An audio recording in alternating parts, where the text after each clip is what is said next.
ಸ್ನೇಹಿತರೆ, media masters ನ್ಯೂಸ್ಗೆ ಸ್ವಾಗತ. ಗೆಳೆಯರೆ, ಮುಂಗಾರಿನ ಆಗಮನ ಒಂದು ಕಡೆ ಸಂತೋಷವನ್ನ ಉಂಟು ಮಾಡ್ತಾ ಇದ್ರೆ, ಮತ್ತೊಂದು ಕಡೆ ರೋಗ ರುಜಿನಗಳ ಭಯವನ್ನ ಶುರು ಮಾಡ್ತಾ ಇದೆ. ರಾಜ್ಯದಲ್ಲಿ ಈಗಾಗಲೇ ಡೆಂಗ್ಯೂ ಆರ್ಭಟ ಜೋರಾಗಿದ್ರೆ, ಗುಜರಾತ್ನಲ್ಲಿ ಚಂಡೀಪುರ್ ವೈರಾಣುವಿನ ಕಾಟ ಅಬ್ಬರವನ್ನ ಇಡ್ತಾ ಇದೆ. ಕಳೆದ 5-6 ದಿನಗಳಲ್ಲಿ ಈ ಸೋಂಕಿಗೆ ಸಾಕಷ್ಟು ಮಕ್ಕಳು ಬಲಿಯಾಗಿದ್ದಾರೆ. ಹಾಗಾದ್ರೆ ಏನಿದು ಚಂಡೀಪುರ ವೈರಾಣು?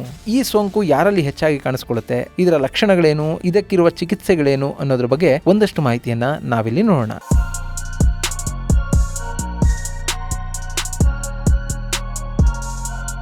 ಗೆಳೆಯರೆ, ಮಳೆಗಾಲ ಬರ್ತಾ ಇದ್ದ ಹಾಗೆ ಭೂಮಿಯ ಬಿಸಿ ಆರಿ ಇಳೆ ತಂಪಾಗುತ್ತೆ. ಇದು ಬೇಸಿಗೆಯಿಂದ ಮಳೆಗಾಲದ ಬದಲಾವಣೆಯ ಕಾಲ ಆಗಿರೋದ್ರಿಂದ ರೋಗ ರುಜಿನಗಳು ಕೂಡ ಹೆಚ್ಚಾಗಿ ಕಂಡುಬರುತ್ತವೆ. ಶೀತ, ಕೆಮ್ಮು, ಜ್ವರದಂತ ಕಾಯಿಲೆಗಳು ಕಾಣಿಸಿಕೊಳ್ಳುತ್ತವೆ. ಅಲ್ಲದೆ ಹಳ್ಳ ಕೊಳ್ಳಗಳಲ್ಲಿ, ಗುಂಡಿಗಳಲ್ಲಿ ಮನೆಯ ಸುತ್ತಮುತ್ತ ನೀರು ನಿಲ್ಲುತ್ತೆ. ಈ ನೀರು ಸೊಳ್ಳೆಗಳ ಉತ್ಪಾದನೆಗೆ ಅವಕಾಶವನ್ನ ಒದಗಿಸಿಕೊಡುತ್ತೆ. ಈ ನೀರಲ್ಲೇ ಸೊಳ್ಳೆಗಳು ಹೆಚ್ಚಾಗಿ ಹುಟ್ಟುಕೊಳ್ಳುತ್ತವೆ. ಆ ಸೊಳ್ಳೆಗಳಿಂದ ಹರಡುವ ಕಾಯಿಲೆ ಹೆಚ್ಚಾಗಿ ಕಾಣಿಸಿಕೊಳ್ಳುತ್ತೆ. ಈಗಾಗಲೇ ರಾಜ್ಯದಲ್ಲಿ ಡೆಂಗ್ಯೂ ಪ್ರಕರಣಗಳು ಹೆಚ್ಚಾಗಿವೆ. ಸಾಕಷ್ಟು ಕಡೆಗಳಲ್ಲಿ ಡೆಂಗ್ಯೂ ನಿಯಂತ್ರಣವನ್ನು ಮಾಡೋದಕ್ಕೆ ಸರ್ಕಾರ ಕ್ರಮಗಳನ್ನು ಕೂಡ ಕೈಗೊಳ್ತಾ ಇದೆ. ಡೆಂಗ್ಯೂ ಪರೀಕ್ಷೆಗೆ ಅಗತ್ಯವಾದ ಎಲ್ಲಾ ವ್ಯವಸ್ಥೆಗಳನ್ನ ಮಾಡಿದೆ. ಹೆಚ್ಚುವರಿ ಶುಲ್ಕವನ್ನ ವಸೂಲಿ ಮಾಡದ ಹಾಗೆ ಕಂಡೀಷನ್ ಅನ್ನ ಹಾಕಿದೆ. ಹಾಗೇನೆ ಡೆಂಗ್ಯೂ ಹರಡದಂತೆ ಸ್ವಚ್ಛತೆಯನ್ನ ಕಾಪಾಡಿಕೊಳ್ಳೋದಕ್ಕೆ ಸಾರ್ವಜನಿಕರಿಗೂ ಕೂಡ ಸರ್ಕಾರ ಸೂಚನೆಯನ್ನ ಕೊಟ್ಟಿದೆ. ಹೀಗೆ ರಾಜ್ಯದಲ್ಲಿ ಡೆಂಗ್ಯೂವಿನ ಅಬ್ಬರನ್ನ ನೋಡ್ತಾ ಇದ್ದ ನಮಗೆ ಗುಜರಾತ್ನಿಂದ ಮತ್ತೊಂದು ಆಘಾತಕಾರಿ ಸುದ್ದಿ ಹೊರಬಿದ್ದಿದೆ. ಯಾಕೆಂದ್ರೆ ಗುಜರಾತ್ನಲ್ಲಿ ಚಂಡೀಪುರ ವೈರಾಣು ಸೋಂಕು ಮಕ್ಕಳ ಜೀವವನ್ನ ಬಲಿ ತೆಗೆದುಕೊಳ್ತಾ ಇದೆ.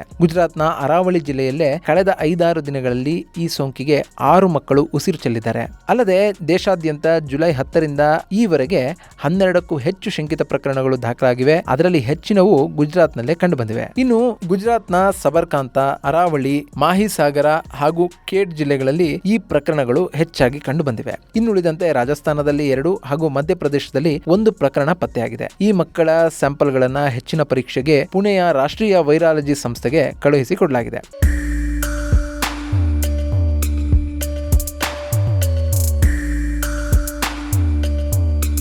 ಗೆಳೆಯರೆ, ಚಿಕ್ಕ ಮಕ್ಕಳನ್ನ ಬಲಿ ತೆಗೆದುಕೊಳ್ತಾ ಇರುವ ಈ ಕಾಯಿಲೆ ವೈರಾಣುವಿನಿಂದ ಬರುತ್ತೆ. ಈ ವೈರಾಣುವನ್ನ ಚಂಡೀಪುರ ವೈರಾಣು ಅಂತಲೇ ಕರೀತಾರೆ. ಯಾಕೆಂದ್ರೆ ಇದು ಭಾರತದಲ್ಲಿ ಮೊದಲು ಪತ್ತೆಯಾಗಿದ್ದು ಮಹಾರಾಷ್ಟ್ರದ ಚಂಡೀಪುರ್ನಲ್ಲಿ. ಈ ವೈರಾಣು ರೇಬಿಸ್ ಉಂಟು ಮಾಡುವ ಲಿಸ್ಸಾ ವೈರಸ್ ವರ್ಗಕ್ಕೆ ಸೇರಿದೆ. ರ್ಯಾಬ್ಡೋ ವಿರಿಡೆ ಅಂತ ಕರೆಸಿಕೊಳ್ಳುವ ಈ ವೈರಾಣು ಸ್ಯಾಂಡ್ ಫ್ಲೈಸ್ ಅಂದ್ರೆ ಮರಳು ನೊಣದ ಜಾತಿಗೆ ಸೇರಿದ ಫ್ಲೋಬೋಟೋಮೈನ್ ಸ್ಯಾಂಡ್ ಫ್ಲೈಸ್ ಹಾಗೂ ಫ್ಲೋಬೋಟೋಮಸ್ ಪೊಬತಾಸಿ ಅನ್ನುವ ವರ್ಗಕ್ಕೆ ಸೇರಿದ ನೊಣಗಳಿಂದ ಹರಡುತ್ತೆ. ಹಾಗೇನೆ ಇದು ಡೆಂಗ್ಯೂವನ್ನ ಹರಡುವ ಎಡಿಸ್ ಸೊಳ್ಳೆಗಳಿಂದಲೂ ಕೂಡ ಹರಡುತ್ತೆ ಅನ್ನೋ ಮಾಹಿತಿ ಲಭ್ಯ ಆಗ್ತಾ ಇದೆ. ಈ ಸೋಂಕಿಗೆ ಕಾರಣವಾಗ್ತಾ ಇರೋ ವೈರಾಣು ಸೊಳ್ಳೆಗಳ ಲಾಲಾಗ್ರಂಥಿಯಲ್ಲಿ ಇರುತ್ತಂತೆ. ಈ ವೈರಾಣುವನ್ನ ಹೊಂದಿರುವ ಸೊಳ್ಳೆಗಳು ಕಚ್ಚಿದಾಗ ಅದರ ಲಾಲಾರಸದಲ್ಲಿರುವ ವೈರಾಣು ಮನುಷ್ಯನಿಗೆ ಸೇರ್ಕೊಳ್ಳುತ್ತೆ. ಆ ನಂತರ ಇದು ಮನುಷ್ಯನನ್ನ ಕಾಡಬಾರದ ರೀತಿಯಲ್ಲಿ ಕಾಡುತ್ತೆ. ಆದ್ರೆ ಇಲ್ಲಿ ಸಮಾಧಾನದ ಸಂಗತಿ ಅಂದ್ರೆ ಇದು ಮನುಷ್ಯರಿಂದ ಮನುಷ್ಯರಿಗೆ ಹರಡೋದಿಲ್ಲ ಅನ್ನೋದು.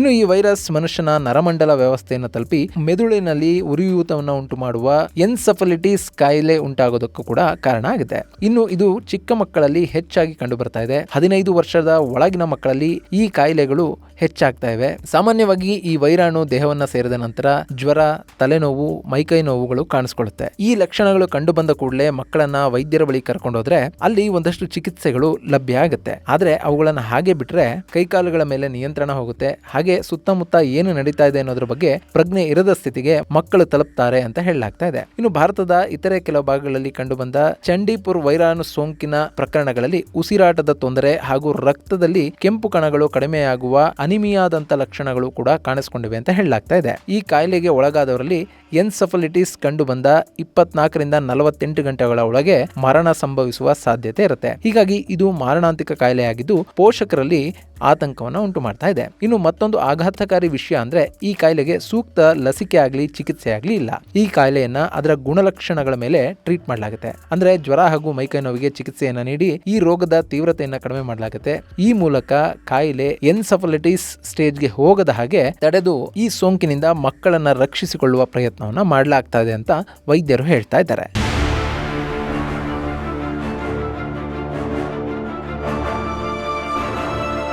ಗೆಳೆಯರೆ, ಈ ಅಪಾಯಕಾರಿ ಕಾಯಿಲೆ ಮೊದಲ ಬಾರಿಗೆ 1965ರಲ್ಲಿ ಮಹಾರಾಷ್ಟ್ರದ ಚಂಡೀಪುರ ಅನ್ನೋ ಗ್ರಾಮದಲ್ಲಿ ಕಂಡುಬಂತು. ಆ ವರ್ಷ ಮಹಾರಾಷ್ಟ್ರದಲ್ಲಿ ಡೆಂಗ್ಯೂ ಹಾಗೂ ಚಿಕನ್ ಗುನ್ಯಾಗಳು ಜಾಸ್ತಿಯಾಗಿತ್ತು. ಆಗ ಈ ಕಾಯಿಲೆಗಳ ಕುರಿತು ತನಿಖೆ ಮಾಡುವಾಗ ಹೊಸ ವೈರಾಣು ಸೋಂಕು ಪತ್ತೆಯಾಯಿತು. ಚಂಡೀಪುರ ಗ್ರಾಮದಲ್ಲಿ ಕಂಡುಬಂದ ಕಾರಣ ಈ ವೈರಾಣುವಿಗೆ ಚಂಡೀಪುರ ವೈರಾಣು ಅಂತಲೇ ಕರೆಯಲಾಯಿತು. ಅದಾದ ಬಳಿಕ 2003 ಹಾಗೂ 2004ರಲ್ಲಿ ಹೆಚ್ಚಿನ ಪ್ರಮಾಣದಲ್ಲಿ ಈ ಕಾಯಿಲೆ ಹರಡಿತ್ತು. ಮಹಾರಾಷ್ಟ್ರ, ಗುಜರಾತ್, ಆಂಧ್ರಪ್ರದೇಶ ರಾಜ್ಯಗಳಲ್ಲಿ 300ಕ್ಕೂ ಅಧಿಕ ಮಕ್ಕಳು ಈ ಕಾಯಿಲೆಗೆ ಬಲಿಯಾಗಿದ್ರು.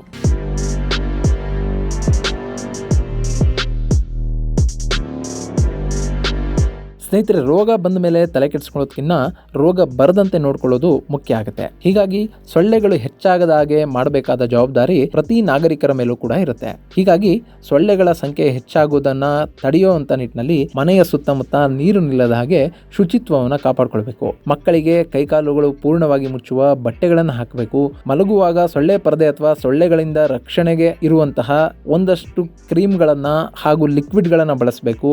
ಆದಷ್ಟು ಮಕ್ಕಳಿಗೆ ಹಾಗೂ ಜನರಿಗೆ ಸೊಳ್ಳೆ ಕಡಿಯದ ಹಾಗೆ ಎಚ್ಚರವನ್ನ ವಹಿಸಬೇಕು. ಹೀಗಾದಾಗಷ್ಟೇ ಡೆಂಗ್ಯೂ ಆಗಲಿ, ಚಂಡೀಪುರ ವೈರಾಣು ಆಗಲಿ, ಈ ಎಲ್ಲಾ ಸಮಸ್ಯೆಗಳಿಂದಲೂ ಕೂಡ ನಾವು ದೂರ ಇರಬಹುದು. ಇಲ್ಲದೇ ಇದ್ರೆ ಇಂತಹ ಸಾಕಷ್ಟು ವೈರಾಣುಗಳು ಮನುಷ್ಯನನ್ನ ಬಾಧಿಸ್ತಲೇ ಇರ್ತವೆ. ಇದು ಗೆಳೆಯರೆ, ಚಂಡೀಪುರ ವೈರಾಣುವಿನ ಬಗ್ಗೆ ಒಂದಷ್ಟು ಮಾಹಿತಿ. ಮುಂದಿನ ವಿಡಿಯೋದಲ್ಲಿ ಮತ್ತೊಂದು ವಿಶೇಷವನ್ನ ನಿಮ್ಮ ಮುಂದಿಡ್ತೀನಿ.